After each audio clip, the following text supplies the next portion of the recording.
Elle devait être la réunion de la dernière chance. Elle sera finalement celle qui enterre définitivement le projet de la nouvelle prison de Lure.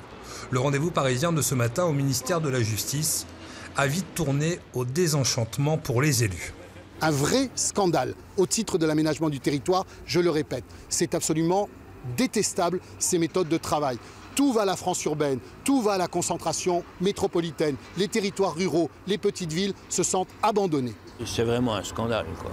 Et une déception énorme parce que tous les élus de Haute-Saône, tous bords confondus, ont travaillé en commun de façon sincère.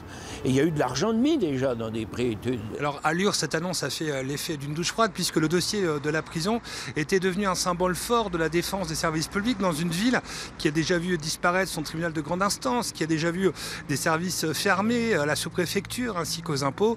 Donc le dossier de la prison était symbolique quant à cette thématique. Et ce matin, nous avons rencontré des habitants qui étaient résignés et inquiets concernant l'avenir. Bien sûr, c'est dommage, parce que le problème, ce qui se passe, c'est que ça ramène quand même toujours un plus. Et il faut quand même bien que cette ville, elle vive. À ce moment-là, si on lui enlève ça, qu'est-ce qu'on va lui enlever demain?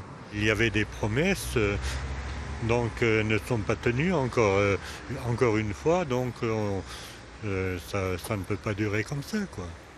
Un dossier qui interpelle, d'autant plus que des frais ont été engagés par l'État dans le terrain qui avait été choisi pour accueillir cette future probable prison, qui ne se construira donc jamais.